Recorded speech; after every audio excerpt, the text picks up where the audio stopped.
This is the Rhodes fan leaf. It has a harsh growth environment and is extremely difficult to artificially cultivate. Because of that, it is an endangered species that has a small number of living specimens around the world. However, its extreme rarity does not indicate a high value. In fact, the Rhodes fan leaf has no medical function, and its only purpose is to be ground into a paste that can be eaten after cooking. Provided you're a herbivore, but you still cultivated so many of them. Why did you bring us to see this? Bennett asked. At this time, Aurora stretched out her finger, curiously touching one of the fan blades. Suddenly, her eyes widened, and she exclaimed, "These plants are all uncontaminated by the smell." Bennett was startled. His face lit up with joy as he understood the meaning behind it. Your hypothesis is correct. A year ago, some of the plants gave me the impression that they were spying on me. This attracted my attention, and after searching through many areas, I found that this plant is the only botanical life that does not develop this spying sense. I don't understand the nuances behind the spying, but I realized that the Rhodes fan leaf can neutralize them, so I started to cultivate this plantation.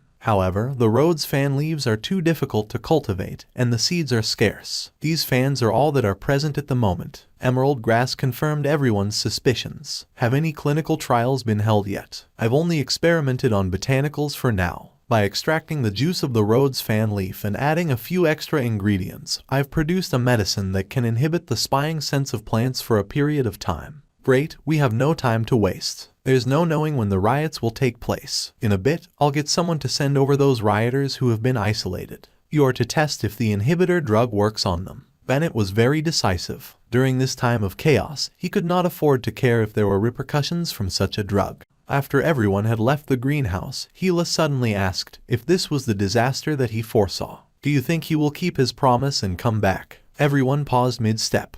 Maybe. Bennett could only sigh.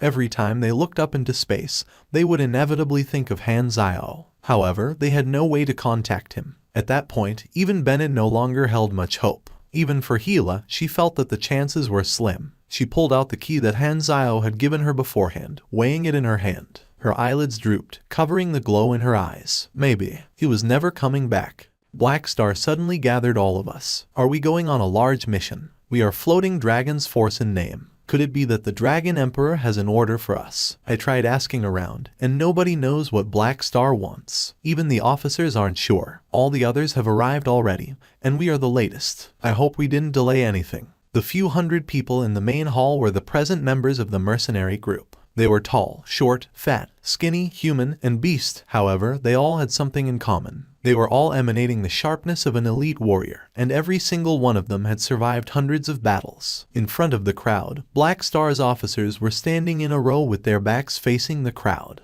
Hurles was clad in a light blue armor. Arashia was glowing all over. The three Volga brothers looked as though they had been made from the same mold, and three other new officers who joined a few months ago. At that moment, the metal ground that was in front of the crowd opened up, and a human figure rose up on an elevator. His black overcoat fluttered in the wind, and he had a necklace made from compressed orbs. It was Han Zio. After a year, Han Zio had changed his outfit into something more striking. Is everyone here? Han Zio's gaze swept over everyone present. He had hired these mercenaries personally, and Floating Dragon's reputation was truly useful. The majority of those present were lone wolves with pretty impressive combat prowess. They were all extremely reliable. After the base was constructed, Han Zio did not stay in the base but took the time to visit other planets and hired 3 new officers based on his memories. Sayrand, a Sunal Grade B pugilist. He was dressed in a white hood. While the material of the hood seemed soft, it had a defensive inscription inscribed in it. His face was hidden under the shadow of the hood, and 2 large blades could be seen hanging on his waist. He would be able to unsheathe those blades at any time, and when Han Zio first met him, Han Zio had almost thought that he had come out from a certain popular assassination game. The second new officer was Jeanette Collin, a female space human. She was a Grade B cannon master and carried various kinds of heavy firearms all over her body. The thick layer of machinery covered her tall, sexy figure. It was her creed to worship firepower over anything else. The third officer had an even greater origin. He was a main character class figure. Han Zio had spent a great deal of effort before finally being able to con him into joining, just like how he had conned Hurles back then. Harmon Rockfall Sonadin. His entire body was covered in hair, and he looked a little like a bear. His appearance was still pretty adorable, but he actually belonged to a clan of ferocious fighters. Over the past year, Hanzio had done many things and made ample preparations. He had constructed a total of 23 assembly lines, and his 4,500,000 inas had almost all been spent, with only about 1,100,000 inas remaining. The majority of his money had been spent on materials, and his assembly line had been churning out equipment without stopping. I have gathered everyone today for a large-scale mission. My home planet is undergoing a calamity, and their sights are only limited to that of their planet. They aren't able to see what we can see, and we are their only hope. Black Star's home planet, that backward planet called Planet Aquamarine. I will fight for you just like you will fight for me. I will be by your side just like before, Hurlis proclaimed. All the mercenaries in the hall also began to express their support. Looking at the time, it was about right. Hanzio opened the interface and waited quietly. After a short wait, a new notification appeared. Version 2.0 is now open. Fetching data. Fetching data done. Player forum open. Welcome to Galaxy version 2.0. After preparing for such a long time, version 2.0 is finally here. Hanzio's eyes glowed as he walked toward the door. A few hundred elites followed behind him majestically. Let's go. The instant that version 2.0 was released, the originally empty plaza of Sanctuary 3 had suddenly been overwhelmed with people. In just a few seconds, that originally spacious plaza had become packed with people. Before the new system patch, because of the mission that Hanzio had left behind in Galaxy Time's analysis of version 2.0, millions of players had gathered in Sanctuary 3 and chosen to go offline there. The moment that version 2.0 launched, the login point for those millions of players was naturally Sanctuary 3. Millions of heads were bobbing up and down, looking around curiously. All the players began chatting among themselves and opened up the interface to check their stats. Apart from the raised level cap, there did not seem to be any other changes to their stats. But very quickly, some players realized that the status of a certain mission had changed. The mission status had changed from frozen to active. The mission requirement was to protect Sanctuary 3 as preparation for the mutation disaster. And now, this mission had actually been activated. Does this mean that the calamity in the mission hint has already begun? All the players immediately became excited. Owing to Black Phantom's blessings, they did not manage to participate much in the previous main storyline. This time, there was finally something big for them to do. At the same time, the players of Sanctuary 3 received a mission. Remain on the spot. Mission introduction. During your time away, many things have happened on planet Aquamarine, and they are currently facing a threat that could wipe out their civilization. Remain where you are and wait patiently for the relevant person to explain the situation. Not too long later, Bennett rushed over. Looking at the huge wave of players, a trace of joy could be seen in his eyes. He remembered what Hanzio had said to him before leaving for the universe. Hanzio had told him that the Inhumans would be a core strength to fight the calamity. With the Inhumans appearing again, while he did not know the reason for their appearance was extremely timely. They truly needed manpower at the moment. Bennett took out a loudspeaker and said, "Planet Aquamarine is currently facing a never-before-seen calamity, and we urgently need your help." He quickly described the situation, and the players found out that it had been over a year since the previous version. Presently, we have found two ways to fight this virus. First, it isn't easy for supers to be infected, and this is a verified fact. Second, our Sanctuary 3 has developed a type of suppressant, and it can prevent the virus from breaking out. However, production is limited. We are trying to grow all the required materials, but the quantity is still far from being sufficient. As those words were completed, a mission appeared on the interfaces of the players. Mutation disaster. Mission introduction. Planet Aquamarine is suffering from an unprecedented calamity, and it is the responsibility of every being living on this planet to fight the mutation disaster. Mission requirements. Contribute to the fight against the mutation disaster. Progress 0 divided by 30 million. Success requirements. Complete the mission before the mutation virus becomes complete. Failure condition. Collapse of planet Aquamarine civilization. All of the survivors being forced to retreat. Reward depends on contribution.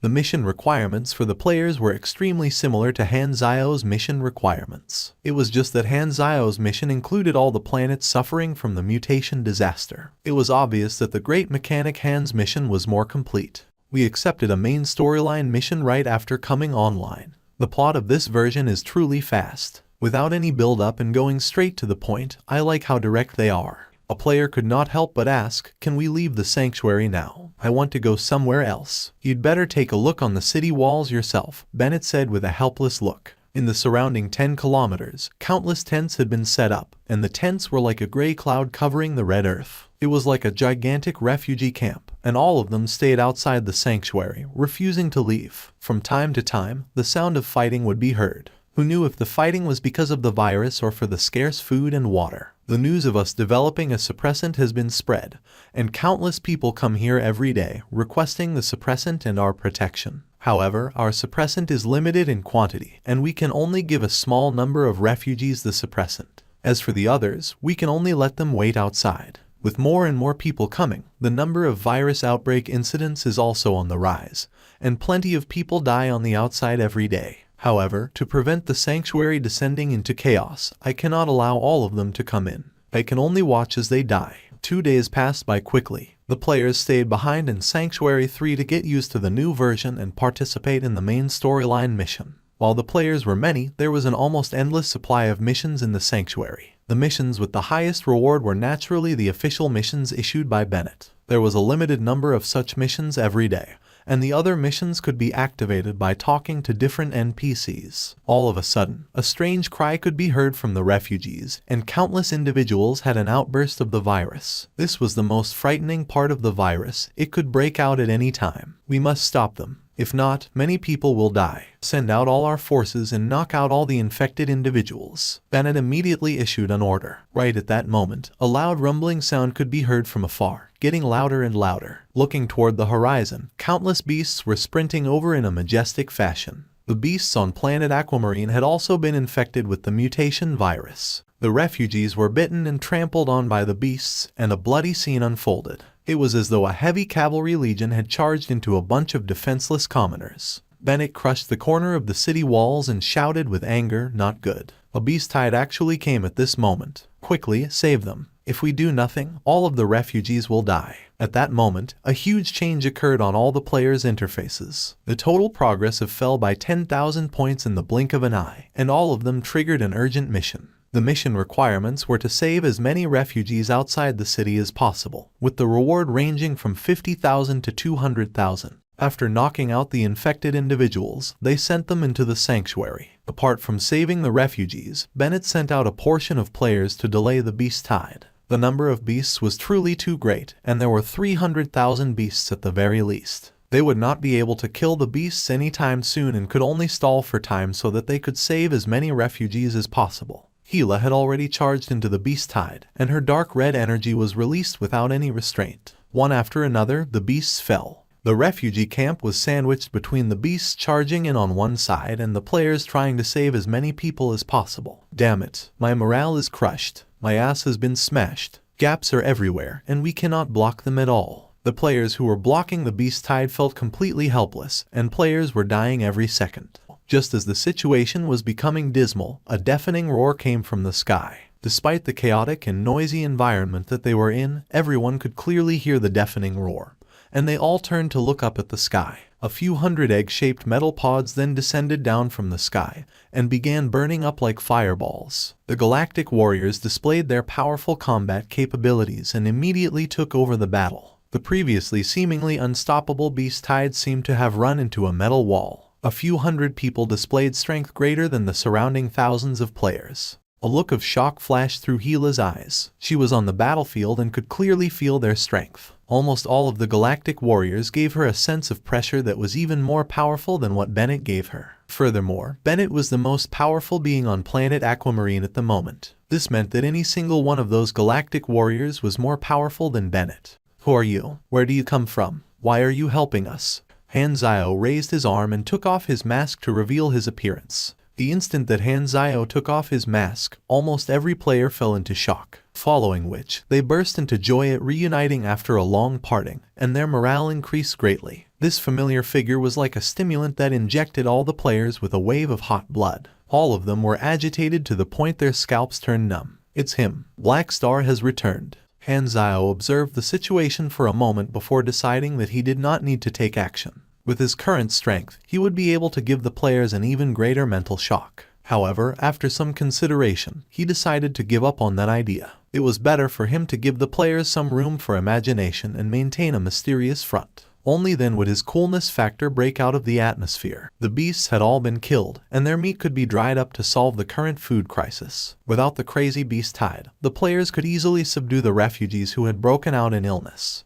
The urgent mission was finally over, and the reward was over 100,000 progress points. All the progress that had previously been lost was recovered. Their armor is so suave. So many Sunals. Are they all working for Black Star now? Some players immediately noticed Sylvia. Whoa, that girl is so young and pretty. I give her a 9.5. There are so many hairy creatures. Some of the players felt like puking the moment they saw the Luhan Beastmen, who were much taller than the others. Black Phantom. Sylvia's eyes widened, and she turned around to look at Han Zio. It turns out that your nickname has always been so horrible. I thought that it was an exception. Do you think that I have been too lenient with you recently? If you want to copy theory books, you can let me know directly. I can ensure that your next year will be extremely fulfilling. Han Zio rolled his eyes and pinched Sylvia's cheeks, causing her to cry out in pain. He then turned around and asked Bennett, "What's the situation now?" "The calamity that you predicted has happened indeed. Let's continue this in the conference room." "Wait a moment." He then took out his communicator and pressed a few buttons. Wind pressure suddenly descended, and a large dust and sand cloud was kicked up. Shadows began appearing on the ground, which expanded rapidly, covering over half the sanctuary. This was the fleet that Han Zio had brought with him. He did not want to park them outside the atmosphere and thus summoned and parked them above the sanctuary. This commotion was 100 to 1,000 times greater than the drop pods. The players on the ground looked up with their jaws dropped in shock. Han Zio turned around to look at the dumbfounded Huang Yu and asked with a calm expression, "You don't have any problem with my spaceship stopping above the sanctuary, right?" Huang Yu shook his head vigorously as he wiped away his sweat. It was not that he did not have any problems, but he did not dare to have any problems. After spending 10 minutes, Bennett briefly explained the current situation on planet Aquamarine. "The situation is still optimistic, and I came back in time," Han Zio said. Bennett paused for a while before asking, "Just what did you go through in the universe?" He finally had a chance to ask that question. "I am currently a mercenary, and these are my comrades." Han Zio pointed at his officers who were playing Wayne cards out of boredom. At that moment, the door suddenly burst open, and Aurora dashed into the room. With a face full of surprise, she pounced straight into Han Zio's embrace and hugged his waist tightly. "You're finally back. I really missed you." Aurora was like a little kitten lying down on Han Zio's chest as she revealed a calm expression. Apart from Gila, she was the closest to Han Zio and relied greatly on him. Feeling the warm body in his embrace emanating a mild fragrance, Han Zio could not bear to push her away and smiled helplessly. He could only allow her to hug him as he stroked her hair and said with a warm smile, "You became. Cough cough, you grew up." Aurora's appearance was extremely different from 2 years ago. She had charged over like a lively tiger and did not even need a wheelchair anymore. Han Zio let Aurora hug him for a few more seconds before grabbing her up and asking, "Where's your sis?" "I brought her along. She originally didn't want to come." Aurora giggled. Gila walked into the room. Looking at Han Zio, she said expressionlessly, "You are finally back." Gila did not say another word and threw something over at him. Han Zio grabbed the key and took a glance. It was actually the key to his secret hideout, which he had passed to Gila before leaving. "Your key?" Gila said. "No, it's your key." Han Zio threw it back. "Since you are back, I don't need this key." For her to say such words, she obviously meant that she would not face any danger now that Han Zio was back. While she did not say that directly, that was what she felt. "Do you truly trust me that much?" Han Zio raised an eyebrow. "Then why didn't you leave with me?" "That was my choice." Gila's lips twitched. Her gaze then swept past the officers, pausing slightly when she saw Arashia, Sylvia, and Jeanette. "I thought that you would be pretty happy when you saw me," Han Zio said helplessly. "Who are you to me? Why do I need to be happy?" Gila asked. At that moment, Sylvia said with dissatisfaction, "Teacher is back to save all of you. How dare you talk to him like that?" As those words were said, everyone looked over with a strange expression. Sylvia did not understand what was going on and shrunk back with her voice becoming soft. "Why are all of you looking at me? Did I say something wrong?" "You can keep quiet." Hurless rolled his eyes. "Come, let's continue playing. This lasses must be blind. The captain is talking to an old acquaintance from his hometown. What has this got to do with you?" Back to our main topic. Bennett rubbed his slightly numb face and said with a serious expression, "Do you have a way to resolve the mutation disaster?" Han Zio knocked on the table slowly, and looking at the expectant gazes of those around him, he smiled. "Yes." Bennett's eyes lit up, and he was overjoyed.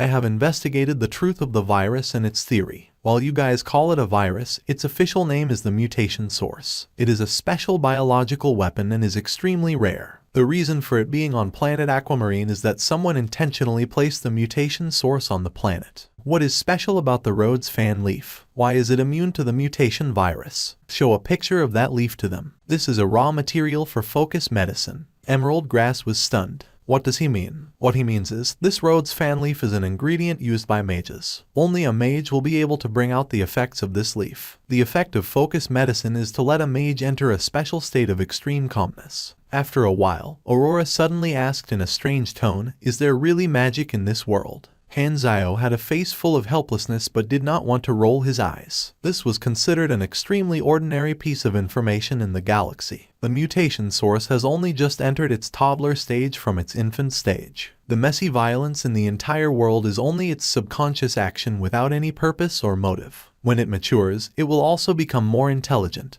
and its actions will gradually have a purpose. That will be the true calamity, and I will be helpless as well. Thus, time is tight. Bennett's expression was solemn, and he said with a grave tone, "Then what should we? No, what are you planning to do?" He knew that he would not be able to solve the problem with his own organization, and the only choice would be to place his hopes in Black Phantom. I will first bring my subordinates to the place where the materials of the suppressant are grown. Let the mages under me replace all of you in growing the materials. They will be able to increase the yield greatly. We also have to deal with the refugees who were knocked unconscious. Furthermore, there may be more coming in the future. I understand you and know that it is impossible for you to ignore them. I knew that you would understand me. We are the same kind after all. Bennett smiled and felt a heavy rock being lifted from his heart. The familiar feeling of chemistry between the two had returned. What kind of new benefits would Black Star bring them? Just thinking about this made all the players excited. The players who went online in the other regions immediately threw down the missions on hand and rushed toward the sanctuary. All those who were already on the way to the sanctuary sped up even faster.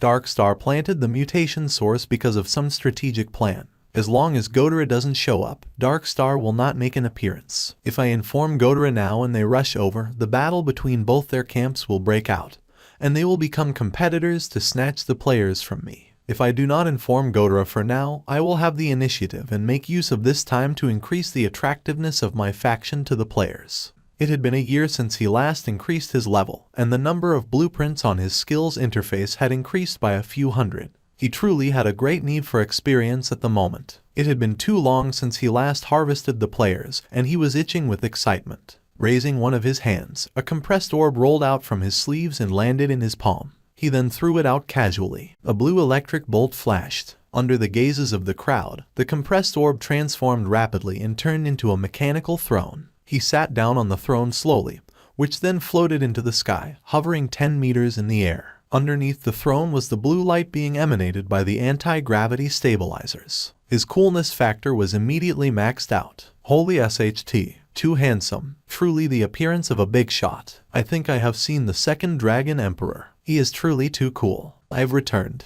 Boom. Just those simple words of his immediately attracted a large wave of cheers from the residents. 2 years ago, I foresaw this calamity and headed into the galaxy resolutely in search of the solution. I promise that, for my hometown, I will return to face this calamity with all of you. Today, I have fulfilled my promise. The galaxy is a very dangerous place, and I have only obtained this strength after going through many tribulations. You do not need to know the dangers behind it, as that is a pain that I bore willingly in exchange for the ability to face this crisis with all of you. Hanzio selected his words very carefully, and he very simply summarized his experience in the galaxy, looking as though he did not wish to talk more about his experiences. This immediately drew out the imagination of the residents in the sanctuary. However, the players began snickering in their hearts. They had already found out about Black Star's galactic experience through Bun Hit Dog's videos. He purposely chose to say those words to let the players have a sense of superiority because they thought that they understood him well. The moment that they had such a thought, they would have fallen into his trap. We are all in the middle of this calamity, and no one will be able to stay out of this calamity. I am willing to share the knowledge that I have gained in the galaxy to aid everyone's growth so that we can go through this calamity together. The eyes of the players began glowing. After waiting for so long, they had finally waited for these words. We can finally learn some new skills. After saying a few words to make himself look like an NPC, Han Zio began selling the skills. After such a long time, he could finally harvest those adorable players again, and the joy in his heart was overflowing. In the past, he did not wish to teach too many advanced knowledges, but now that they were in the new version, Han Zio naturally did not have as many concerns. Of course, he was not entirely conning the players by allowing them to learn their future skills early. It was a sort of win-win situation for them. After setting up shop for just a short while, the experience points on his interface swelled up rapidly with notifications popping up every second. The players began learning the new skills without any hesitation, and they spent their experience generously, allowing Han Zio to earn a hefty sum. Looking at the experience points being constantly refreshed on his interface, Han Zio smiled in satisfaction. After working hard for half a year, he was like a farmer who was reaping his harvest. He had been looking forward to this moment. The experience points brought about by the players was like an overflowing river, nourishing the dried-up land that was Han Zio's experience. The pugilist and Esper players could only watch from the side enviously. Who told them not to choose the mechanic class back then? How wonderful it would have been if Black Star was the teacher of their class. Since they could not learn Black Star's skills, the players from the other two classes opened up the shop interface only to realize that they were actually able to open up the faction store of the Black Star mercenary group. All of these items are grayed out. We can only see them but not buy. Black Star, we want to join your mercenary group. How can we join the group? The players all began to squeeze forward and bombard Han Zio with questions. Want to join my mercenary group? Han Zio acted as though he was extremely surprised. After thinking for a moment, he said, "This isn't impossible, but my members are all elites who have been chosen through strict screening. If your strength can meet the requirement, I welcome all of you to join." Elite selections. The moment this statement came out, many of the players immediately thought of the 32nd True Men group that had followed Black Star when he left and immediately felt discouraged. Could it be that this is another test from Black Star? But your subjects here cannot achieve it. If we could, then we would have gone along with you to the galaxy outside during version 1.0. As long as you can prove your strength by passing through the warriors under me, the doors of the Black Star mercenary group will be open to you, Han Zio simply explained before throwing out the mission that he had prepared beforehand. This was not a one-on-one PvP but one against many. The Black Star mercenary would pit themselves against a few hundred players, and all they had to do was persist for a period of time. Once the time was up, if one was not dead and still alive in the arena boundaries, they would have passed the test and could join Black Star. At the same time, more than one selection would be taking place. The number of people in each selection would also differ, together with their opponent. It was up to chance as to which mercenary of Black Star one could meet. This selection was actually just a formality. He was, of course, aware of the current standard of the players. While the more the merrier, he could not just accept every Tom, Dick, and Harry that walked over to greet him. That would be too easy. Setting up a selection was a clever way, which would make players feel that there was a threshold for joining the mercenary group. It provided a feeling of exclusivity. Expressions of joy colored the faces of the survivors. We won. The defeated players had expressions of envy and anger. Out of the hundreds of participants, not even 10 people had succeeded. The percentage was low, but this was deliberately done by Han Zio. He wanted to push down the success rate, to give off the impression that winners would be rare, before gradually allowing the success rate to increase over time. Congratulations to those who have passed. Black Star welcomes you. When we go back to space, we'll register you in the Mercenary Alliance. At that time, you will be actual mercenaries. Hurlus extended his hand, shaking it with all the survivors present. This was another of Han Zio's requirements, to reflect the differential treatment between the two parties. The onlookers were envious, and they keenly noticed a key point in the conversation,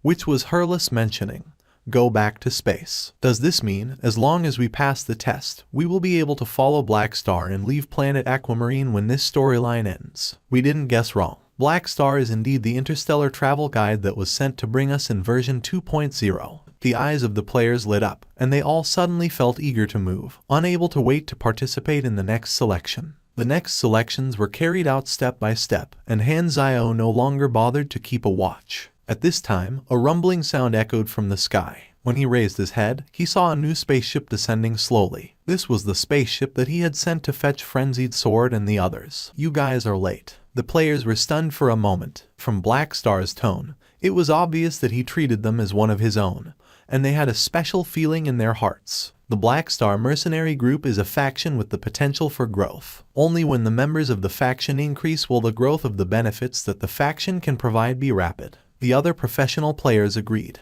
Indeed, with more players, the faction would be able to grow quickly, and this was not a bad thing for the professional players in China. However, while they all understood this logic, they still felt miserable that they were not able to have Black Star solely for themselves. They were looking forward to seeing Han Zhao again because they realized their advantage. Only they had Ina's. There were many new products in the faction store, and they were truly spoilt for choice. After discussing for a while, they all bought the items that they wanted, with the bulk being advanced knowledge. In any case, they definitely would not lose out if they bought knowledge. They had seen the market price of the advanced knowledge in the galaxy before, and it was no different from cheating them from their money. In less than 5 minutes, he earned more than 600,000 Inas. Han Zhao felt a warm and cozy feeling in his heart. Only if the players were rich would he be able to harvest them. For him to have Frenzied Sword and the others back, apart from letting them spend money and sucking their wallets dry, Han Zhao had another target. It was for them to become an example. The other players did not have any money, so let them watch the rich people from afar and feel the difference, intentionally creating different social classes to create conflict.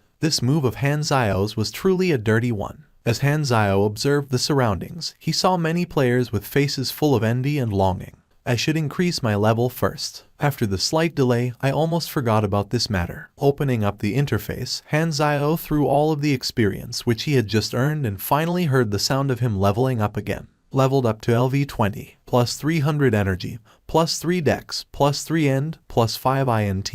You have received 6 free attribute points. You have received 1 potential point. Your total level has reached 120. You have triggered the next phase of the promotion mission. Level 120 promotion mission. Energy level reach level 10. It is actually this promotion mission. Han Zhao's brows were raised, and he was pretty surprised. Was not a common mission. It was not a difficult one since he did not need to battle, but it needed quite a bit of time. This promotion mission isn't too difficult. Bennett, Hurlis, or Harmon should have different energy training techniques, and with our current relationship, the 3 of them shouldn't reject sharing it with me. Han Zhao nodded. Since the promotion mission was not difficult, he would save his mission completion card to use later. Apart from the promotion mission, there was also the class advancement mission for his mechanic class. During the first class advancement mission of a mechanic, they would face the choice between 3 different routes: Cannon Master, Mechanical Pugilist, and Machinery Master. At this current phase, mechanics faced another new choice. They would have to choose between the armed, control,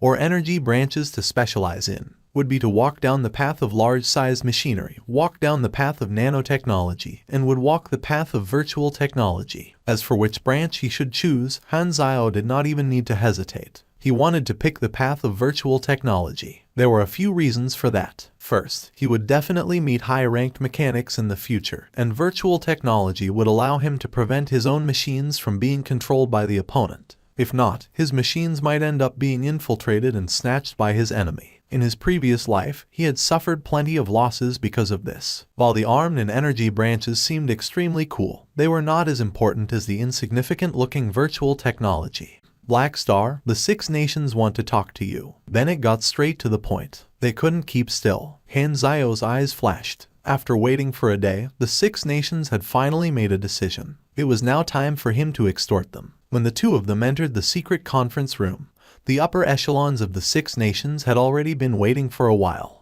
A gigantic screen in the conference room showed the images of the 6 nations' leaders. This was a long-distance video conference. The leaders of Stardragon, Hesla, Raylan, Theseus, Maple, and Ordina. I believe that this should be our first meeting. Good evening, gentlemen, Han Zhao said with a calm tone. Hello, Black Phantom. More accurately, you should be called Black Star now. We noticed you a long time ago, and we are very happy to have this conversation. The leader of Stardragon replied with an amiable smile. Because Han Zhao had once worked for Stardragon's intelligence agency, their relationship was the best, and the leader of Stardragon was the representative for this conference. Just as you have observed, our citizens are living in threat and worry every day, and we hope to seek your aid through this meeting. What are your requests? We hope that you can help restore our fractured social system and save our citizens who are in danger. We all hope that the sanctuary can share the recipe of the suppressant and its raw materials with us and send people to instruct us on the concoction process. At the same time, we hope to obtain a large amount of completed suppressant to solve our country's immediate needs.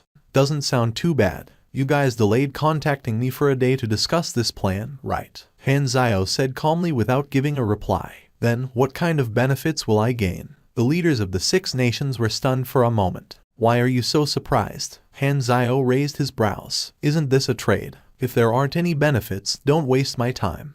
Why would this be a trade? Didn't you return to save the inhabitants of this planet? The leader of Ordina interrupted. All of you want to borrow my strength to restore your control over your nation. I help you restore stability to your nation, and you give me benefits in return. Helping us will allow more refugees to be saved. Isn't this a reason? The leader of Hesla said. Everyone has to die eventually, and it is a pipe dream to save everyone on the planet, Han Zio said. My goal is to stop this calamity so that this planet will not be destroyed. Regardless of how many people die, I will be able to accept the outcome. Don't make use of this to hold me hostage. I am not Bennett and am not as kind as him. This isn't a chip that you guys can use to get me to do whatever you want. The life and death of your regime has nothing to do with me. No, I think you are misunderstanding something. You are not as important as you think, Theseus' leader said. We have already sought aid from Godera, and they will arrive quickly. We are only seeking your aid so that we can save more people. Since you are so impolite with us, we cannot do anything.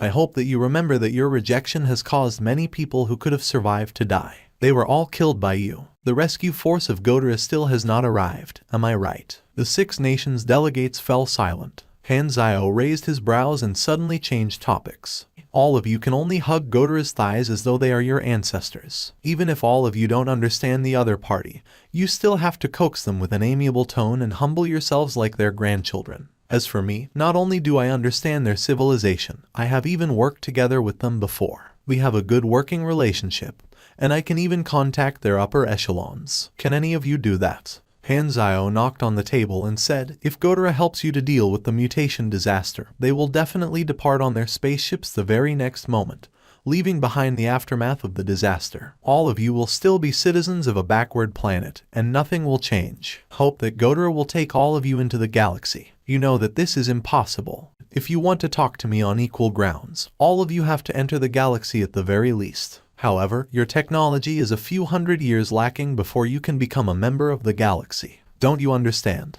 Only me. Your only hope is me. I am your only choice because I am the only person from planet Aquamarine who is in the galaxy. Only I am willing to help you develop. The leaders of the 6 nations were dumbfounded.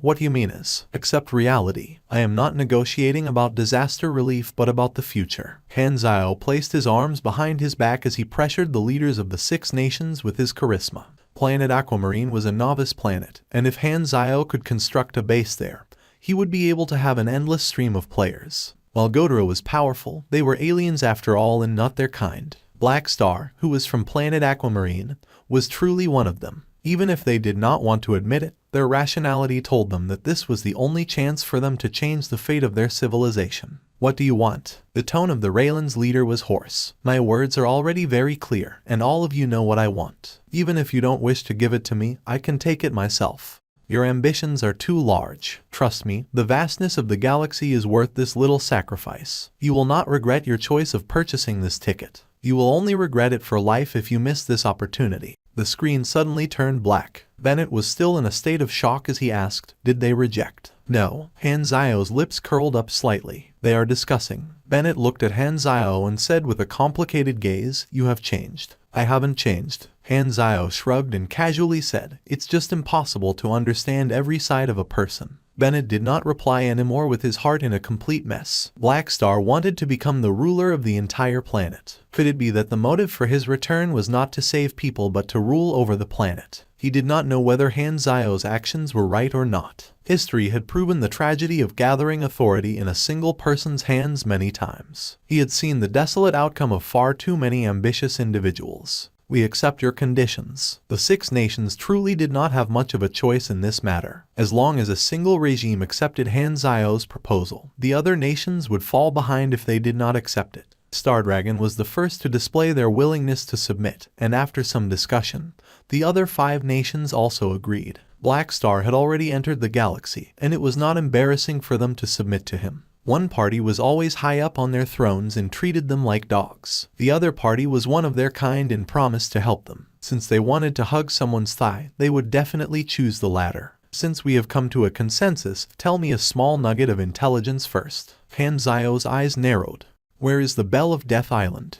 We're out. All of them were overjoyed and sped up toward the exit of the tunnel. They were currently at the edge of the mountain range, and the exit was an extremely insignificant-looking cave. The feeling of freedom filled their hearts, and many of them took in greedy breaths of air. They all felt as though they were reborn at that moment. Right at that moment, a foreign voice was heard. What a coincidence, meeting all of you right after my arrival. I thought that you would have escaped by now. Han Zio was leaning against a tree as he looked at the prisoners. Who are you? The disfigured man growled. You can call me Black Phantom. That was my past alias. Which hole did you jump out from? I've never heard of a character like you. Bang! A thick light flashed. The next moment, everything above the neck of the disfigured man disappeared, and the headless corpse collapsed onto the ground. Have you heard of me now? Upon witnessing this scene, Han Zio frowned and said with disappointment, that can't be right. Do none of you baldies know my name? Your name? Black Phantom. All of the prisoners stared at each other in silence. They had been locked up in prison for too long and truly had not heard of this name before. What are your motives? A calamity is sweeping over planet Aquamarine, and every talent is extremely important. I found out the location of the prison from the 6 nations, and I am here to give all of you a chance to redeem yourselves and contribute to society. Impossible. The 6 nations would never reveal the location of this secret prison. Someone cried out. Han Zio raised his brows and added, Oh, the 6 nations are now under my command. Everyone was speechless. The situation was not within their control, and the prisoners had no choice but to swallow their anger and submit. However, not a single one of them willingly submitted, and they were all planning their next move. Pretend to submit to him and escape when we have the chance. Many prisoners had such a thought. Board the ship. Board the ship. What ship? Shouldn't we be taking a plane? The sky then began contorting, and a gigantic spaceship appeared in the clear sky. Han Zio had arrived there on a spaceship, but it had been in stealth mode. They originally did not believe that the 6 nations would submit to Han Zio, but upon witnessing the scene before them, that belief wavered. All the prisoners no longer had any thoughts of escaping as they boarded the spaceship with bitter expressions. Do you remember me? Han Zio paused for a moment and studied the prisoner before him carefully before gasping. Hans? That's right. Hans laughed bitterly. What are you doing here? Bennett and I thought you went missing. It's a long story. Hans shook his head helplessly. I found a shocking secret, and this secret brought me into grave danger. The others are dead, and I am the only one alive. Let's talk on the ship. You already have a spaceship now, and you are truly different from before. Perhaps only you will be able to make use of the clue that I found. Hans clenched his fists with a suppressed fury in his voice. My guess is there is indeed a mastermind behind the war-riddled state of planet Aquamarine, and Godera is the source of the war. The evidence led us to an underground cave in the Sommer Desert. There was a large golden statue in the cave, and you will never believe what I saw. That golden statue actually began moving and launched attacks on us. Its strength was unrivaled, and our attacks weren't able to harm it in the slightest. This is a type of mojo puppet, a product of Godera's mages. It is easily purchased, but the price to forge it is pretty expensive.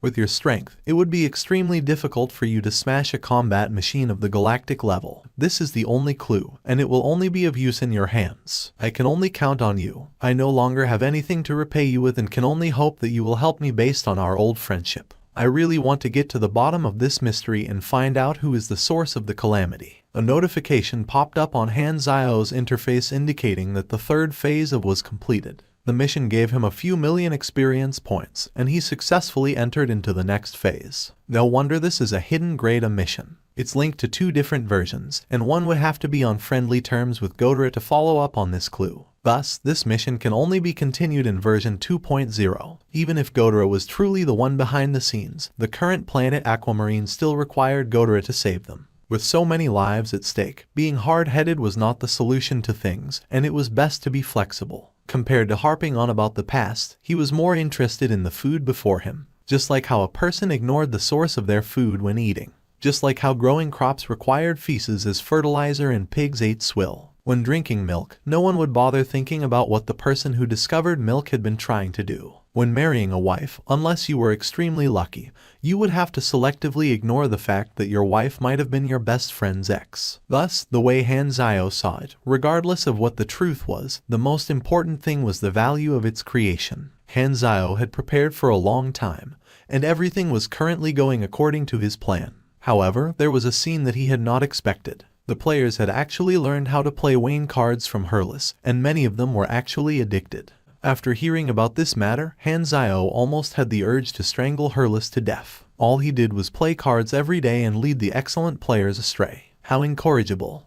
To be able to play a mini-game within a game, this was equivalent to adding two happy matters together, double happiness. The Shattered Star Ring deck, which Hurles proudly showed the players, was also photographed and uploaded. The cards were all famous characters of the Shattered Star Ring. While the majority still went unrecognized by the players, there were a few that they knew, such as Dragon Emperor Ames. More than a few still remembered the long, white legs that filled up their entire site. One player even discovered the card of Black Star and was stunned silly. He did not expect Han Zio to be a part of the deck as well. To be made into a card, this was naturally a symbol of status. Was this not saying that Black Star had some fame within the Shattered Star Ring? The players could not help but feel a pleasant surprise. The stronger their faction was, the happier the incoming players would be. However, all this caused Han Zio to feel extremely helpless. To him, the players were capable of generating value for him every minute, and for them to spend their limited time and energy on playing cards. Was this not reducing his income? Diligence pays off, while leisure serves no purpose, men. After going around asking once, Hurles' favorability toward him was high enough to simply give him a new technique without any additional conditions. Sunal Energy Training Technique. Foundation Technique and Training Energy for Sunals. Overall effect, plus 20 energy. 0 divided by 100 cycles. Each cycle depends on STR, Dex, or End. Every cycle will exhaust 50,000 experience and 1,500 stamina.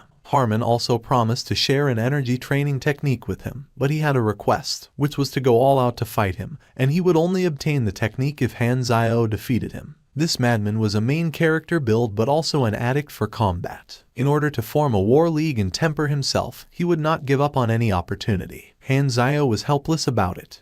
The duo went to the training room within the spaceship. They deliberately avoided the players for this battle as Han Zio did not wish to display his abilities so early in the game. Come whenever you're ready. Han Zio nodded as he spoke toward Harmon.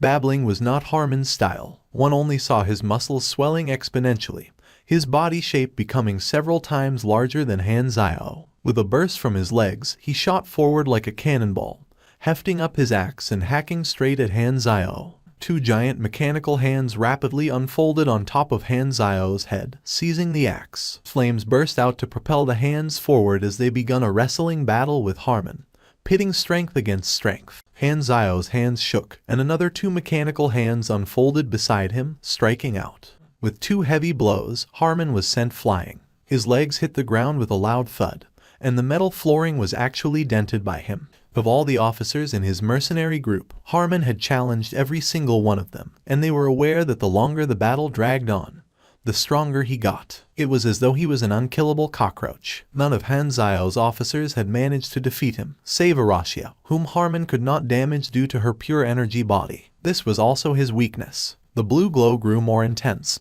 and the high-speed rotation gradually blurred the coil into a single continuous piece, fuzzy and yet piercing to the eye. This was a large-scale electromagnetic acceleration amplifier, which was specialized for a mechanic's usage.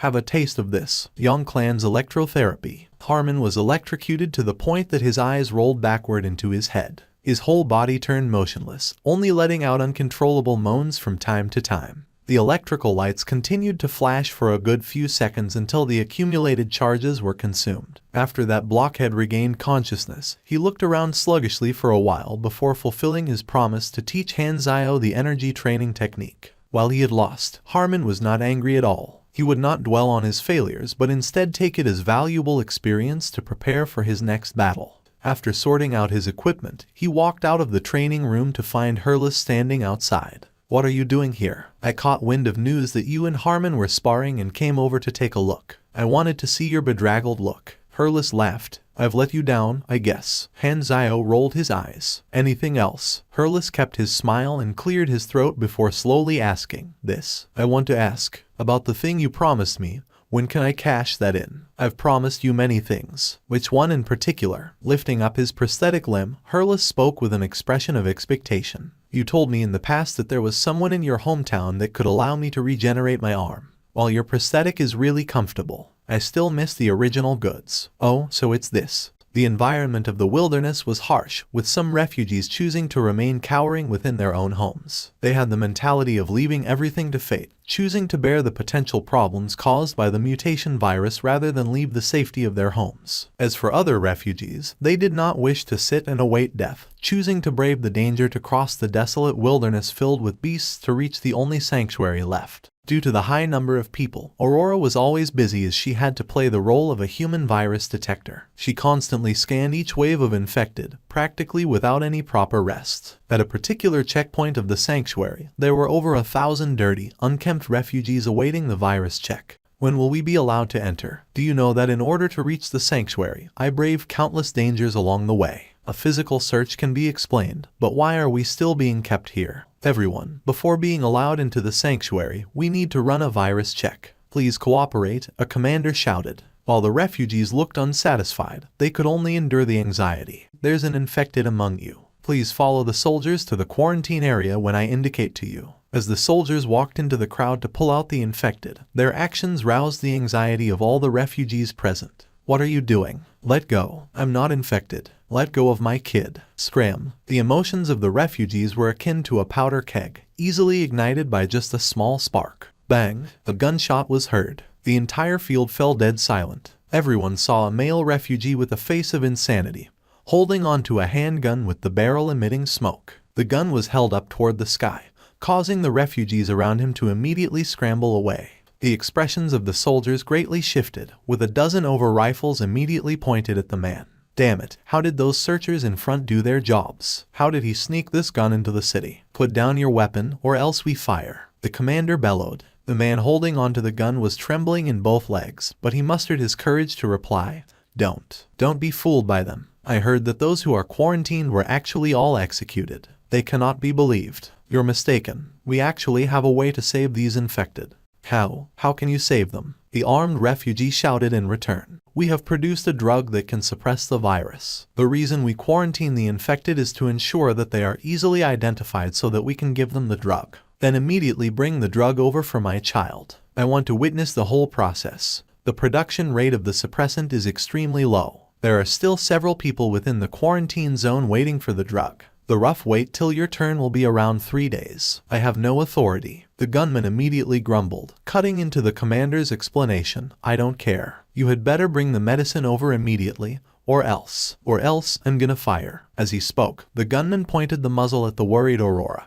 He had previously noticed that Aurora was the person responsible for identifying the virus and should be someone important. Only by threatening her could his demands be fulfilled. Every soldier present lost color in their faces as their fingers almost depressed the triggers on their rifles. Don't shoot. She's the only person who can identify the virus now. The whole world needs her. I don't care. I want the drug. The man's eyes were bloodshot, his emotions highly unstable. At that moment, a dark red energy bubble suddenly surrounded Aurora. Gila walked out from the side, her expression frosty with anger. The armed refugee immediately fired, but the bullets were all deflected by the dark red shield. Gila waved her hand, and the energy turned into a beam, shooting directly toward the forehead of the assailant. When Aurora worked, Gila would always make sure to accompany her as her bodyguard to prevent any misfortune from falling on her little sister. This move of hers was made to kill. She would not be lenient when removing any threats to her sister's life. Sister, no. Gila's brow wrinkled, and the energy beam that was en route to blowing the man's head off changed course, shattering the firearm in his hand instead.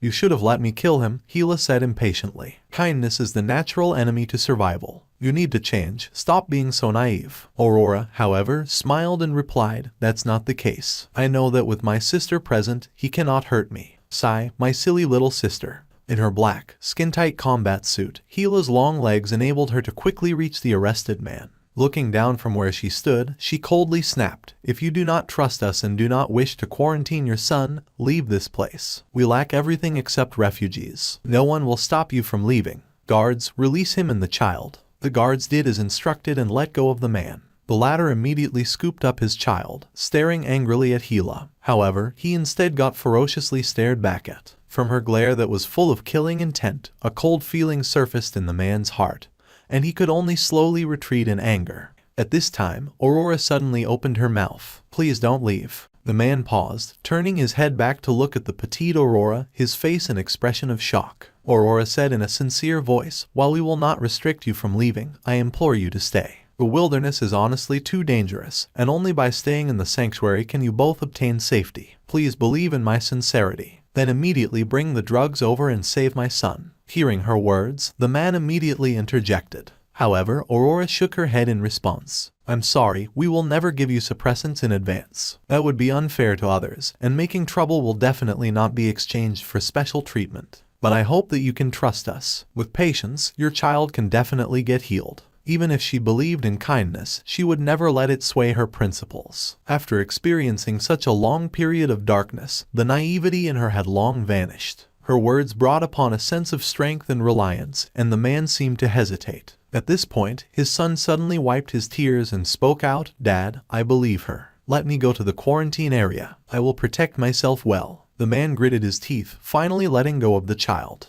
Gila stroked Aurora's head as she frowned, saying, "Did you forget what I said? There is no meaning in helping others. To be selfless to others is to allow them to be selfish for themselves. There is no point extending your goodwill to strangers as they do not have the qualifications to obtain your help." Aurora pulled on Gila's hand as she softly replied, "Since we have the strength to help others, if we keep it hidden and don't help them, aren't we being selfish? Helping others is considered a noble affair, but helping yourself is considered a repulsive matter," Gila coldly replied. "This sort of hypocrisy makes me disgusted. The majority of morals are just scams to trick those who are stupid. But Uncle Black Star once saved me out of goodwill. We're people who have obtained help. Don't say that you aren't happy because of it." Aurora chuckled. Every time they touched on this topic, Gila would become speechless. In any case, this favor of his will be repaid one day. "I don't like owing others." While she said that, Hanzio had already entered a new state, with a huge change in status. When they first met, Hanzio had merely been a weak, pale test subject receiving training.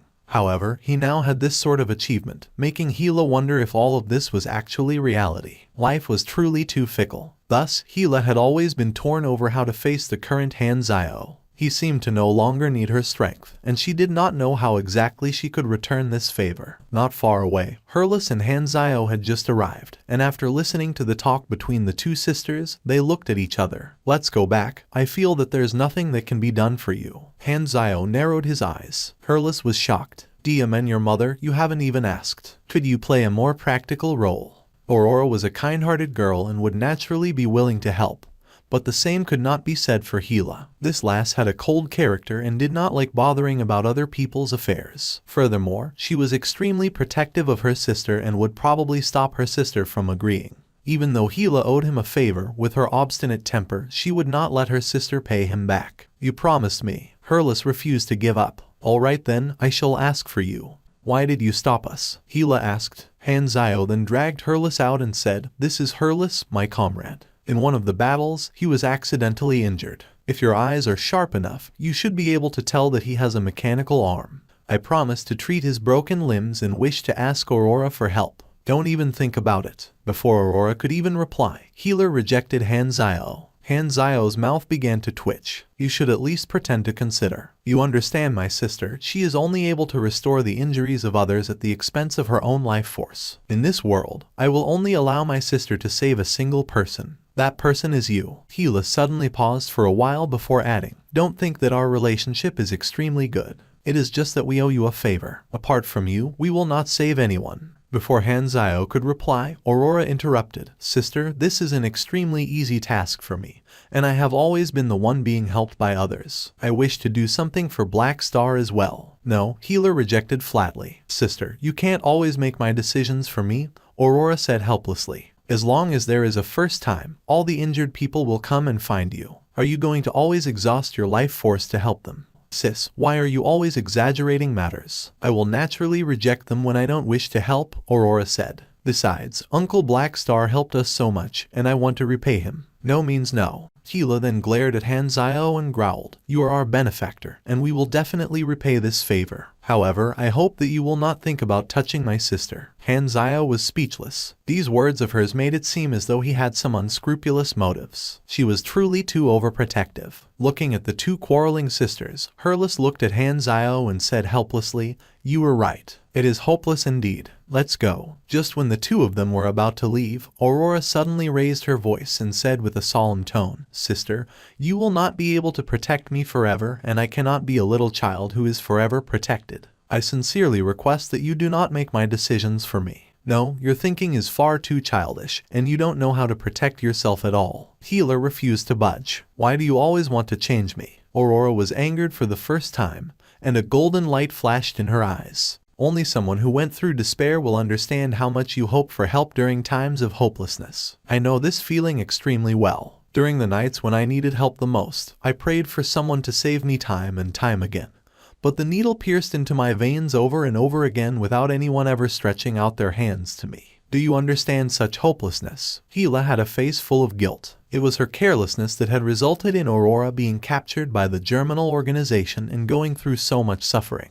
However, she had not been able to provide much aid and had only been able to save her sister because of Hanzio's unexpected aid. Hila had always felt that she was a failure of a sister. In the past, Aurora would never talk about the pain that she had gone through in front of her, and this was the first time that Aurora had blamed her. Hila was completely caught off guard and did not know how to respond. "Hanzio helped me during my moments of hopelessness, and thus I am willing to help others." She then looked Hila in the eye and said softly, "We cannot live in the past forever, and we all have to grow. Sister, I love you, but I cannot be your toy doll. I have my own thoughts and wish to become the kind of person I want to be." Hila opened her mouth and did not know what to say. Hanzio raised his brows and was a little surprised. He had not expected the two sisters to actually end up quarreling. "Sister, I am going to help treat him, okay? You have already said so much, what else can I say?" Go, Hila replied. Aurora broke out into a smile and gave Hila a hug. Hanzio and Hila stood together and watched the scene. Suddenly, Hila asked with a complicated tone, "Do you think that I am wrong?"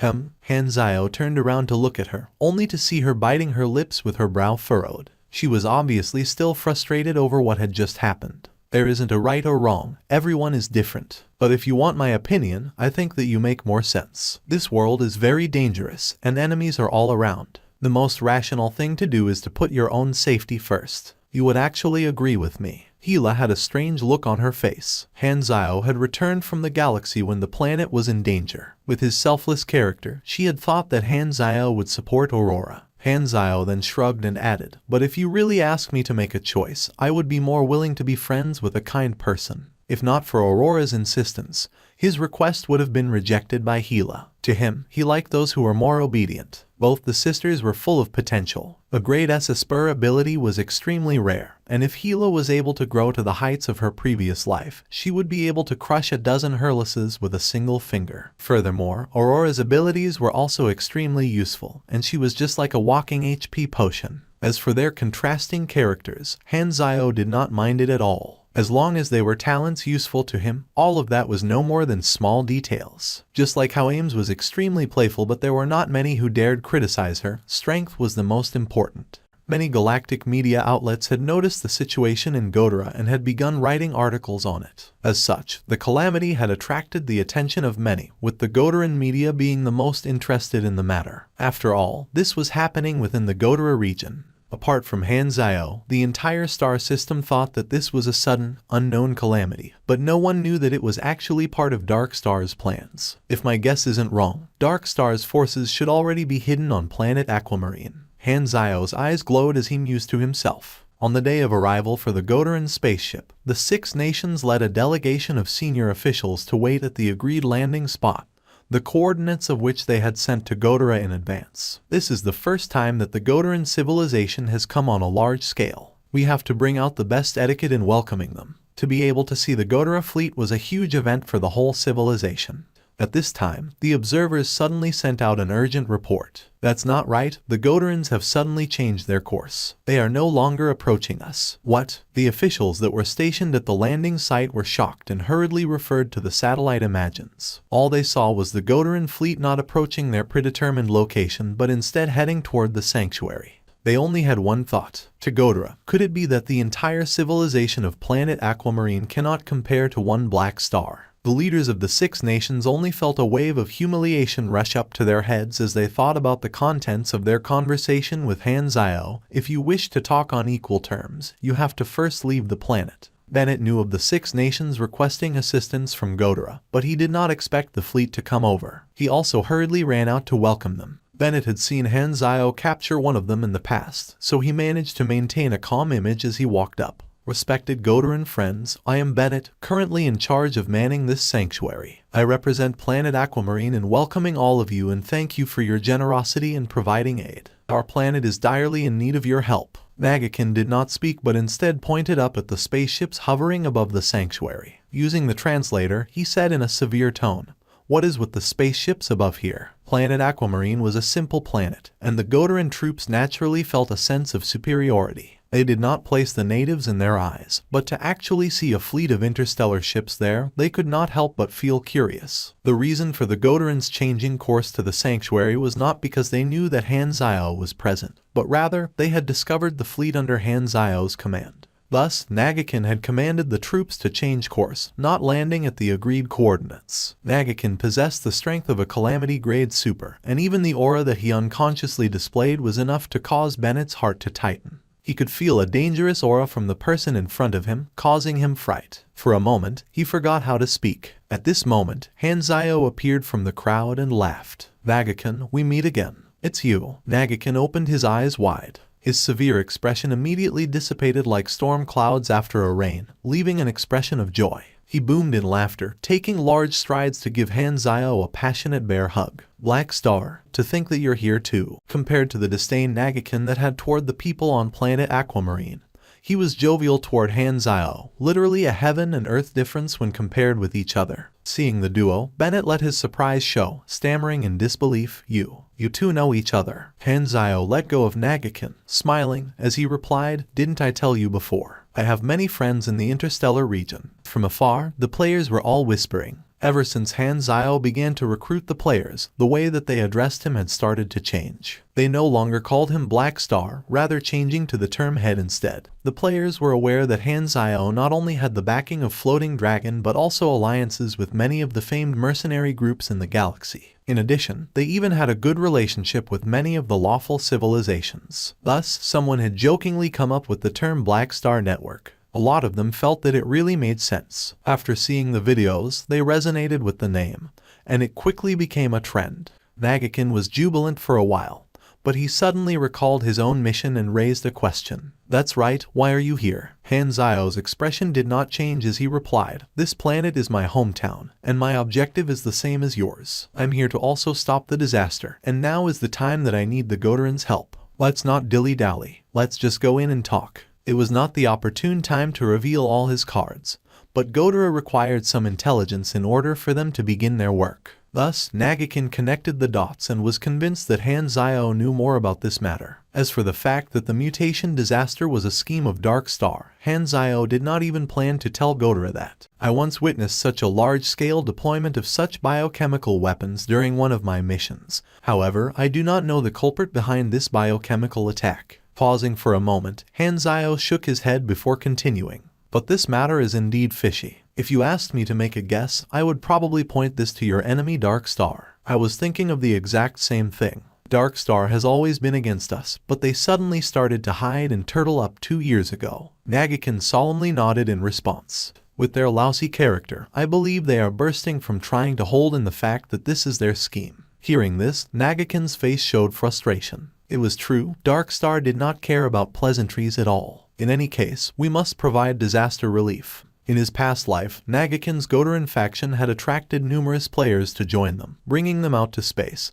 But now that the outstanding Han Zio had come first, the attraction of Nagakin had its limits. A good portion of the players were definitely interested toward the Goderan faction, but they preferred Han Zio. No, it was not just preference. It could be called love at this level. Of course, Nagakin did not know that Black Star was the hidden opponent that he had to face and was still unaware that Han Zio had taken away the most precious thing of his. Even knowing that Black Star had recruited many of those Inhumans, Nagakin did not put much thought into it. Han Zio was someone native to this planet, and the Inhumans were naturally his people. Thus, it was not surprising that they would follow Black Star. This did not obstruct Nagakin from giving out missions to the players, and even more surprisingly, the players were willing to help him in his tasks. Just as Han Zio predicted, the Godoran Disaster Relief Squad brought with them a replacement of the monetary system. The original planet aquamarine currency was already close to collapse, and the currency of Venus used commonly in outer space was currently being made known. While the Sanctuary also had missions, compared to the rewards given by the Godorans, there was no comparison at all between the two. The players were all clear that Enas was the true currency that could be used in the future, so the side to support in doing their missions was clear. The missions issued by the Godoran team also had a limit, so they were always treated like hotcakes among the players. Angora, a pureblood Godoran citizen, once lived on the mother planet before shifting to colony planet Gotham. Single-parent family with poor living conditions. Family members passed away. No spouse or relatives. Graduated from a public school. Did not have any full-time jobs, and we only have records of a few part-time jobs. Total working time is less than 7 months. Locked up for a few days because of fighting, and the last record of his activity is more than 10 years ago. This piece of information had been given to him by Nagakin. By performing a match with the portrait, Godora's AI was able to easily lock onto the target in the database. It's difficult to say. We can't tell which organization he belongs to. Han Zio shook his head. However, we have a new clue now. We can choose to either make a trip to Goten or get the 6 nations to hand over the hibernation chamber that they obtained. As long as I can check the serial number of the chamber, I will be able to find the seller and continue the investigation. Han Zio nodded and took out his communicator. After searching through his contacts, he chose a mercenary who was part of the Sky Ring Army. This mercenary had once been a comrade in arms for one of his missions. Han Zio requested the other party to help him and sent Angora's details over. The other party immediately agreed to help investigate the matter. Because Goten was pretty far away and Han Zio had things to do on planet Aquamarine, he did not intend to send out the mercenaries under his charge. Thus, he made use of the network that he had built up to hire another mercenary to investigate the matter on his behalf. The situation of the calamity was being reported all over the news channels of the Garten Star system, and the citizens of Godora were praying for the rescue squads. However, a few different voices could also be heard. I have a friend who is part of the disaster relief squad. He said that the calamity is too strange, and the upper echelons are completely helpless toward it. They don't know how to solve the problem at its roots and may resort to shifting the entire civilization and receiving the refugees. Shifting so many people will be a huge project, and the upper echelons will probably let those refugees temporarily stay on our colony planets. How can that be? I don't want to live together with those backward individuals. That's right, they can go to other uninhabited planets. Why do they have to come to our territory and snatch our resources? I can still accept the matter if they are only staying temporarily. I am only afraid that they won't be willing to move away. Just throw those refugees onto an uninhabited planet and let them die on their own. Just don't come to Godora. That's right. It's enough for us to send out a disaster relief squad. We do not have to take responsibility for them at the end. In a small apartment near the periphery of the city, 3 Godorans were playing cards and chatting away.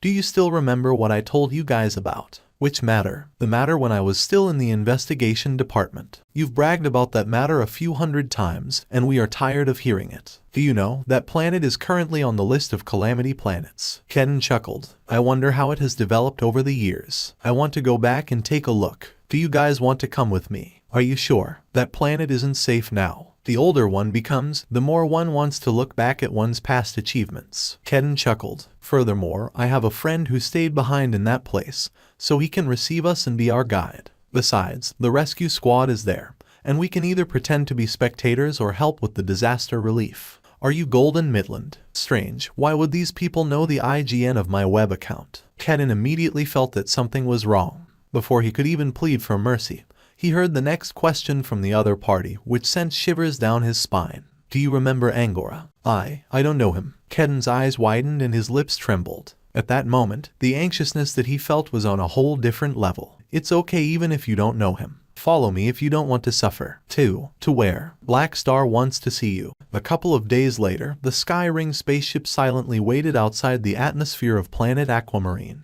Hanzio piloted the black light stealth and went up to receive them. Don't be afraid, I only want you to give me some intelligence. Hanzio took out Angora's portrait and asked, you know him, right? Kedon felt waves in his heart and shook his head vigorously. Are you related to the war on planet Aquamarine? No, I have never heard of planet Aquamarine before. You guys caught the wrong person. Kedon's lips were sealed. However, none of them believed him. Hanzio took out a small metal plate that was about the size of a nail and stuck it onto Kedon's neck. He then used his mechanical force to activate the metal plate, and Kedon's body began to tremble violently. His eyes turned white, and his entire body shook. With his body contorting on the ground, he lost control of his bowels. Let me introduce this item to you. When this little cutie is activated, it unleashes a powerful voltage with a good kick. If you like this feeling, you should keep your mouth shut and slowly enjoy it. A few minutes later, he finally broke down in tears and promised to share everything that he knew. I used to be a low-ranked member of the Godara Investigation Department, and that was a few decades ago. At that time, Godara had just found planet Aquamarine,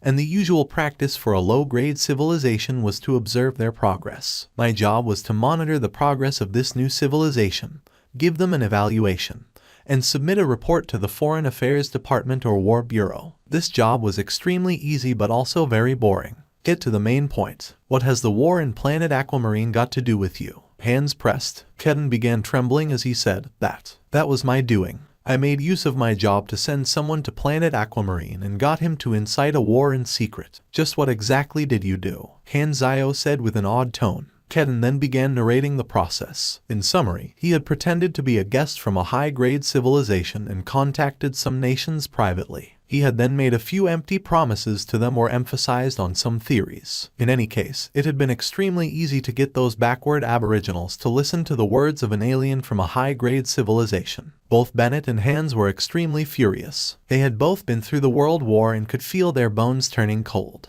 The civilization that was currently helping planet Aquamarine had been the mastermind that schemed against them previously. Why would a galactic civilization want to do such a thing? Did they want to swallow planet Aquamarine, or did they wish to eliminate all enemies with potential? What about Angora? Hanzio asked with a frown. He is a childhood friend of mine.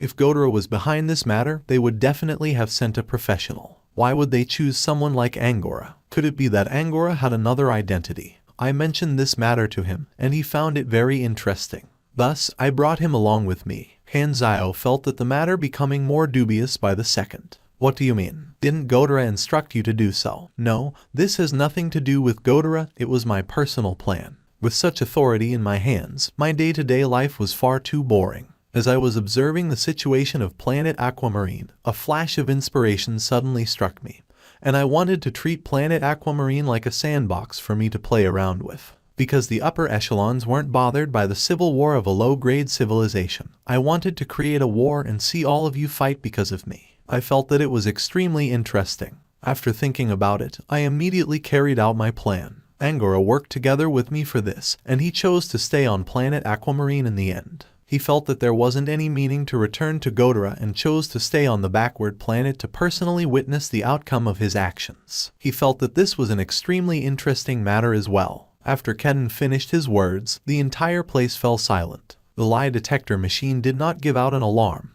which meant that everything Kedon said was true. Hans lost control. You are only an ordinary individual. If Godara wasn't involved, how could two ordinary individuals accomplish such a matter? Kedon shrunk back and said meekly, It is extremely simple actually. No one suspected that the emissary was a fake because we are truly Godarans. Countless families had been ruined in the war, and it was all because two people had found it amusing. Looking at Kedon's eyes, which were filled with anxiety and fear, but not a single trace of guilt, the words that were about to come out from Bennett's mouth were swallowed back. At that time, planet Aquamarine was probably like an ant's nest in the eyes of the Godarans. How was playing around with ants a crime? Because they were weak, they were reduced to playthings. This made Hanzio feel as though planet Aquamarine was like a virtuous young lady being raped by a little brat of a wealthy family, unable to even have the thought of resisting. To planet Aquamarine, this was a calamity that they did not deserve. While Hanzio did not have any attachment to planet Aquamarine and was not someone who would be affected emotionally,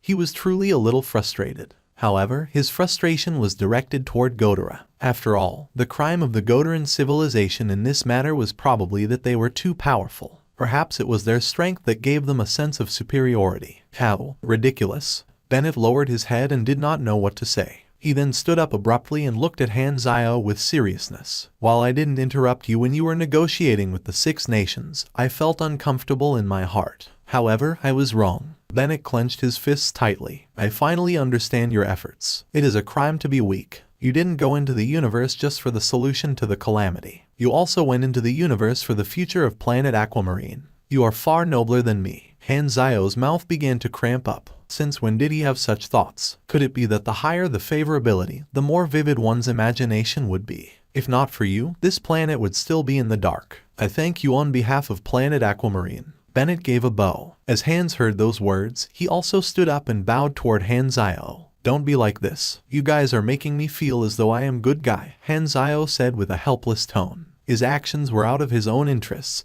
but had an unexpectedly good outcome. He had never felt that he was a good person. Just like now, he was already thinking of how to make full use of Kedon. As for how they should deal with Kedon, both Bennett and Hans still had no idea. Naturally, Han Zio recognized that Kedon had value and felt that he should be exploited. Kedon was a Godaran citizen, and the act of kidnapping him had some risks. Thankfully, Kedon was only a member of colony planet Gotten, which was in the periphery of society. He had received more than 8 million experience points, a chance to draw a random reward that he did not plan on using yet, 2 free attribute points, and 1 potential point. A high-ranked mission would tend to reward him with attribute points. The best reward was naturally the Medal of Honor, which provided him with a 3% increase to all attributes. After checking his reward, Han Zio opened up his attribute interface. It was a good day, and he had finally completed the energy training technique that Harmon had given to him. His energy level had broken the 9,000 points barrier, and he had finally entered the next level. The virtual technology branch focused on infiltration and defense. It was extremely powerful in a battle between mechanics. Basically, it followed the philosophy of what is yours is mine, and what is mine is still mine. Even if he was not able to infiltrate the other party's machines, he would be able to stop the other party from infiltrating his own machine. Of course, virtual technology also had its own weaknesses. When facing those not of the mechanic class, they did not have the strength of those who walked down the path of nanotechnology or large-sized machinery. Han Zio clenched his fists and took a deep breath. The familiar sense of pain appeared again, but compared to the pain that he had felt when he became a Void Prowler, this pain could only make him frown slightly. All his new skills had basically strengthened the skills relating to virtual technology. Hacking and virtual defense were the core of this path. The virtual technology path would provide a large increase toward the overall productive capacity of an assembly line and was extremely suitable for the army style. All of his experience was placed into leveling up, and his main class leveled up 4 times. While his remaining experience was enough for him to level up once more, Han Zio did not continue leveling his main class. Instead, he spent his experience points on his subclass, raising it from LV5 to its max level, LV10. Power level, 8,945 ONA. Grade, B+. Remark, you are a powerful galactic mechanic and an elite among elites. The biggest difference between you and other grade B supers is that additional plus. This note is truly cheeky. Level 130, and my power level is close to 9,000 ONA. This means that if I get to level 140 and complete my promotion, I should be able to enter into the ranks of a grade A super and gain the destructive force of a calamity. If he faced Ember right now, even if he did not make any preparations beforehand, he would be able to last in a battle against Ember. Even if he could not win, he would be able to discuss the other party to death. When he was at this level in his previous life, the health of a mechanic had been less than 20,000 points. Even the main tanks of the same level would not have as much health as him. His molding talent was truly too ferocious. Beep beep. At that moment, his communicator suddenly rang. Hurlis was calling. If you are calling to show off your new arm, we can end the call here. Han Zio raised his brows. Nope, it's something serious this time. Hurlis frowned. Magakin had issued a recruitment notice toward the Inhumans, and many Inhumans are crowding over to take a look. The way Hurlis saw it, the players were all good helpers who could aid Sunil in their catastrophe. However, Godara had actually tried to take a slice of the cake, and Hurlis was immediately incensed. Oh, Han Zio revealed an I knew it smile and chuckled. Since you are heartless, don't blame me for being unscrupulous. I shall go and take a look. Thank you for watching. Subscribe and enable notifications so you don't miss the next chapter.